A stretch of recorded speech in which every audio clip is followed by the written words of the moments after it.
लोग कहते हैं कि प्यार अंधा होता है। मैं कहती हूँ प्यार अंधा नहीं होता, प्यार हमें अंधा बना देता है। हम वही देखते हैं जो हम देखना चाहते हैं और उस सच्चाई को नजरअंदाज कर देते हैं जो ठीक हमारी आंखों के सामने चीख रही होती है। मेरा नाम मीरा है, उम्र 28 साल, पेशे से एक ग्राफिक डिजाइनर और दिल से शायद अब सिर्फ एक पत्थर। आज मैं जो कहानी सुनाने जा रही हूं वो किसी फिल्म की स्क्रिप्ट नहीं है। ये मेरी जिंदगी का वो हिस्सा है जिसे मैं मिटा देना चाहती हूं, पर वो मेरे वजूद पर किसी गहरे घाव की तरह छप गया है। हमारी मुलाकात एक कॉफी शॉप में हुई थी। बहुत ही फिल्मी है ना। मैं अपनी स्केच बुक में कुछ बना रही थी और मेरी कॉफी गिर गई। सामने की टेबल से एक लड़का उठा, उसने टी शर्ट पर लगे दाग को साफ करने में मेरी मदद की और मुस्कुराते हुए कहा, शायद ये दाग इस बात का इशारा है कि आपको ब्रेक ले लेना चाहिए। वो आर्यन था, आर्यन खन्ना। 6 फीट लंबा, गहरी काली आंखें और ऐसी आवाज जो सीधे दिल में उतर जाए। वो एक स्ट्रगलिंग मॉडल और एक्टर था। बातों में ऐसा जादू था कि मिनटों में उसने मुझे हंसा दिया। मैं जो हमेशा अपने काम में और अपनी छोटी सी दुनिया में सिमटी रहती थी, उसे आर्यन में एक नई दुनिया दिखी। अगले 6 महीने मेरी जिंदगी के सबसे खूबसूरत महीने थे। वो मुझे ऐसे ट्रीट करता था जैसे मैं कोई राजकुमारी हूं। मेरे ऑफिस के बाहर घंटों इंतजार करना, मेरी पसंद के फूलों को बिना किसी वजह के ले आना और घंटों फोन पर भविष्य के सपने बुनना। मीरा, तुम मेरी लकी चार्म हो, वो अक्सर कहता था। जब से तुम मिली हो मुझे ऑडिशंस मिल रहे हैं। बस एक बड़ा ब्रेक मिल जाए, फिर हम शादी कर लेंगे। मैं तुम्हें दुनिया की हर खुशी दूंगा। मैं पिघल गई थी। मुझे लगा कि मुझे मेरा जीवन साथी मिल गया है। मुझे क्या पता था कि वो बड़ा ब्रेक किसी फिल्म में नहीं, बल्कि मेरे भरोसे को तोड़कर मिलने वाला था। हमारे रिश्ते को 1 साल हो गया था। मेरा परिवार थोड़ा रूढ़िवादी था, इसलिए मैंने आर्यन के बारे में घर पर नहीं बताया था। आर्यन अक्सर कहता था, जिस दिन मैं अपने पैरों पर खड़ा हो जाऊंगा, सबसे पहले तुम्हारे पापा के पास आऊंगा। ये बात मुझे और भी ज्यादा भरोसा दिलाती थी कि वो एक स्वाभिमानी इंसान है। फिर वो दिन आया, आर्यन का जन्मदिन। उसने कहा कि वो शहर के शोर शराबे से दूर लोनावला के एक प्राइवेट विला में अपना जन्मदिन मनाना चाहता है, सिर्फ हम दोनों। पहले तो मैं हिचकिचाई, लेकिन उसकी आंखों में जो प्यार और मासूमियत थी, उसने मुझे मना नहीं करने दिया। मैंने घर पर झूठ बोला कि मैं ऑफिस टूर पर जा रही हूं। वो वीकेंड जादुई था। बारिश हो रही थी, विला खूबसूरत था। हमने बातें की, खाना बनाया और उस रात मैंने अपने सारे भावनात्मक और शारीरिक बंधन तोड़ दिए। मैंने खुद को आर्यन को सौंप दिया। वो पल मेरे लिए पवित्र था, प्यार की निशानी थी। लेकिन मुझे नहीं पता था कि उस कमरे के कोने में एक डिजिटल घड़ी के अंदर छिपा हुआ कैमरा उस पवित्र पल को एक हथियार में बदल रहा था। वापस आने के बाद सब कुछ सामान्य लग रहा था, लेकिन करीब 2 हफ्ते बाद आर्यन का व्यवहार बदलने लगा। वो परेशान रहने लगा, फोन नहीं उठाता था और जब मिलता तो चिड़चिड़ा रहता। क्या हुआ आर्यन? मैंने एक शाम उससे पूछा। उसने अपना सिर पकड़ लिया। मीरा, मैं बहुत बड़ी मुसीबत में हूं। मैंने एक फिल्म प्रोड्यूसर से कुछ पैसे उधार लिए थे एक प्रोजेक्ट के लिए। वो प्रोजेक्ट डिब्बा बंद हो गया और अब वो लोग मुझे मार डालने की धमकी दे रहे हैं। कितने पैसे? मेरा दिल बैठ गया। 15 लाख, उसने धीरे से कहा। मेरे पैरों तले जमीन खिसक गई। 15 लाख? आर्यन, ये बहुत बड़ी रकम है। वो मेरे पैरों में गिर गया, रोने लगा। मुझे बचा लो मीरा, वो लोग मुझे मार डालेंगे। मेरे पास और कोई नहीं है।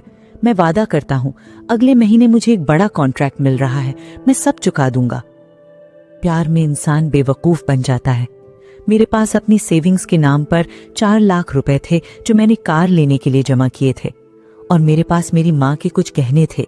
मैंने बिना एक पल सोचे अगले दिन वो सब कुछ आर्यन को दे दिया। करीब 8 लाख रुपए का इंतजाम हो पाया। बाकी मैं मैनेज कर लूंगा, उसने मुझे गले लगाते हुए कहा। तुमने मेरी जान बचा ली मीरा।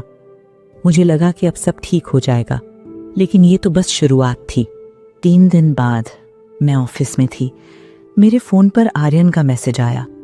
कोई गुड मॉर्निंग या लव यू नहीं, सिर्फ एक वीडियो फाइल। मैंने उसे डाउनलोड किया। जैसे ही वीडियो प्ले हुआ, मेरे हाथ से फोन छूटते छूटते बचा। ये लोनावाला की उस रात का वीडियो था, हम दोनों बेहद निजी हालत में। अगले ही पल आर्यन का कॉल आया। वीडियो देख लिया? उसकी आवाज एकदम बदल चुकी थी।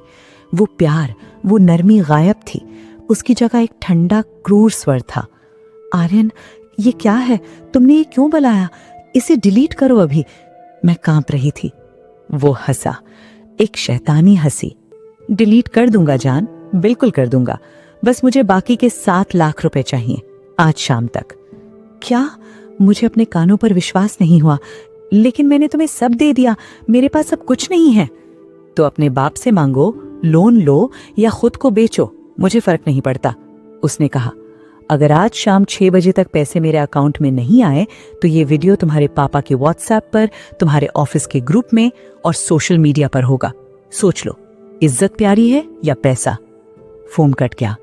मैं सुन रह गई। मेरे ऑफिस के चारों ओर लोग काम कर रहे थे, हंस रहे थे, और मैं वहां अपनी कुर्सी पर बैठी एक जिंदा लाश महसूस कर रही थी। जिस इंसान को मैंने अपना सब कुछ माना, वो सिर्फ एक शिकारी था। वो प्यार नहीं था, वो एक प्रोजेक्ट था। मैं उसका प्रोजेक्ट थी। अगले 2 घंटे मैंने वॉशरूम में बंद होकर बिताए। मैं रोई, चीखी बिना आवाज के और उल्टियां की। मुझे खुद से घिन आ रही थी। मन किया कि छत से कूद जाऊं।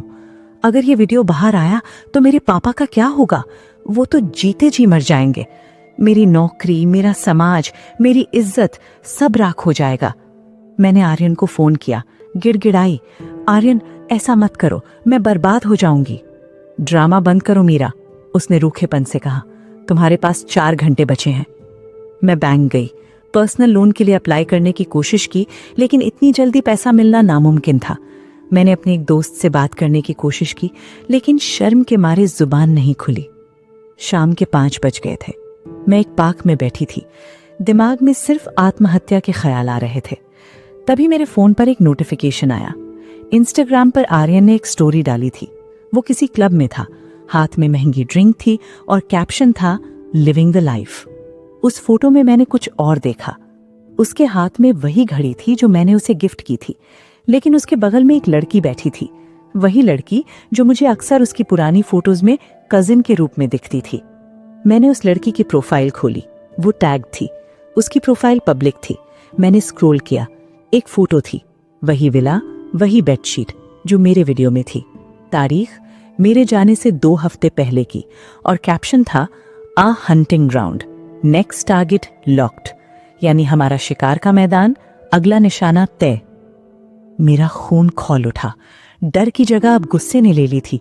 ये सिर्फ धोखा नहीं था, ये एक धंधा था। वो और वो लड़की मिलकर ये करते थे। वे लड़कियों को फंसाते थे, इमोशनली ब्लैकमेल करते थे और उन्हें लूटते थे।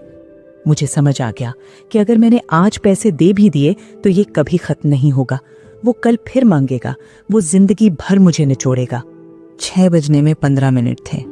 मैंने अपने आंसू पोंछे। अब मेरे पास खोने के लिए कुछ नहीं था सिवाय डर के, और डर मुझे मार रहा था। मैंने आर्यन को मैसेज किया, पैसे का इंतजाम हो गया है, लेकिन ऑनलाइन ट्रांसफर नहीं हो रहा, कैश है, कहाँ मिलना है? उसका तुरंत जवाब आया, पुराने गोदाम के पीछे वाली पार्किंग में आ जाओ, अकेले। मैं गई, लेकिन अकेले नहीं। रास्ते में मैंने अपने एक पुराने कॉलेज फ्रेंड विक्रांत को फोन किया। विक्रांत अब पुलिस में साइबर क्राइम डिवीजन में था। हम सालों से नहीं मिले थे, लेकिन मुझे पता था कि वही मेरी मदद कर सकता है। मैंने उसे सब कुछ सच सच बता दिया, बिना किसी फिल्टर के। विक्रांत ने मुझे जो कहा, उसने मुझे हिम्मत दी। मीरा, अगर तुम आज चुप रही तो वो 10 और लड़कियों की जिंदगी बर्बाद करेगा। डरो मत, कानून तुम्हारे साथ है। ब्लैकमेलिंग एक गंभीर अपराध है। जब मैं पार्किंग में पहुंची, अंधेरा हो चुका था। आर्यन अपनी कार के बोनट पर बैठा सिगरेट पी रहा था। मुझे देखते ही उसके चेहरे पर एक विजयी मुस्कान आ गई।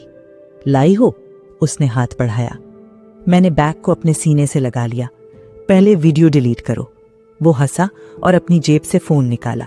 अरे पगली, मैंने बैकअप बना रखा है, तू पैसे दे, मैं तुझे तंग नहीं करूंगा, वादा। तुम्हारा वादा कितना झूठा है ये मैं देख चुकी हूं आर्यन, मैंने कहा, अपनी आवाज को स्थिर रखने की कोशिश करते हुए। तुमने ये कितनों के साथ किया है? उस लड़की के साथ भी जो तुम्हारी पार्टनर है? आर्यन के चेहरे का रंग उड़ गया। तुझे क्या बकवास करनी है? पैसे दे, वरना।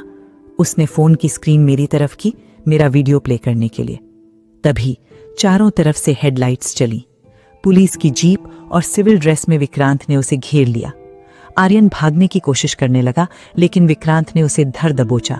उसने हाथ पैर मारे, मुझे गालियां दी, चिल्लाया कि मैं पछताऊंगी।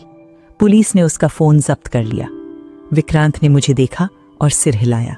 सब ठीक हो जाएगा। उस रात आर्यन और उसकी पार्टनर, जो पास की ही कार में इंतजार कर रही थी, गिरफ्तार हो गए। पुलिस को उनके लैपटॉप और क्लाउड स्टोरेज से सिर्फ मेरा ही नहीं, बल्कि 7 और लड़कियों के वीडियो मिले। ये एक पूरा रैकेट था। मेरे पिता को बताना मेरी जिंदगी का सबसे मुश्किल काम था। जब पुलिस स्टेशन से कॉल आया तो वो आए। मैंने सोचा था वो मुझे थप्पड़ मारेंगे या घर से निकाल देंगे, लेकिन जब उन्होंने पूरी बात सुनी, जब उन्होंने मुझे थाने में कोने में सिकुड़ कर बैठे देखा, तो उन्होंने मुझे गले लगा लिया। वो रोए नहीं, बस इतना कहा, बेटा, गलती किसी से भी हो सकती है, लेकिन तुमने जो हिम्मत दिखाई वो बहुत कम लोग दिखा पाते हैं। पैसे गए, जाने दो, मेरी बेटी सुरक्षित है, ये काफी है। इस घटना को 2 साल हो चुके हैं। आर्यन अभी भी जेल में है, केस चल रहा है। मैंने अपने पैसे तो वापस नहीं पाए, लेकिन मैंने अपनी आत्मा को वापस पा लिया। हाँ, मैं बदल गई हूं। अब मैं आसानी से मुस्कुराती नहीं हूं। जब कोई लड़का मुझसे कॉफी शॉप में मिलता है या मदद की पेशकश करता है, तो मैं 2 कदम पीछे हट जाती हूं। वो मासूमियत, वो अंधा विश्वास अब नहीं रहा। कभी कभी रातों में मुझे बुरे सपने आते हैं। मुझे लगता है कि कोई मुझे देख रहा है, लेकिन फिर मैं खुद को याद दिलाती हूं कि मैंने लड़ाई लड़ी। मैं पीड़िता बनकर नहीं रही, मैं एक सर्वाइवर बनी। ये कहानी मैंने इसलिए सुनाई ताकि अगर आप में से किसी के साथ ऐसा हो रहा है या आपको लगे कि प्यार में कुछ अजीब है, तो अपनी अंतरात्मा की सुनिए। प्यार में झुकना ठीक है, लेकिन इतना मत झुको कि कोई तुम्हें पायदान समझकर कुचल दे। और याद रखना, कोई भी ब्लैकमेलर तब तक ही ताकतवर होता है जब तक आप डरते हैं। जिस दिन आपका डर खत्म, उसका खेल खत्म। प्यार खूबसूरत है, लेकिन आत्मसम्मान से ज्यादा नहीं।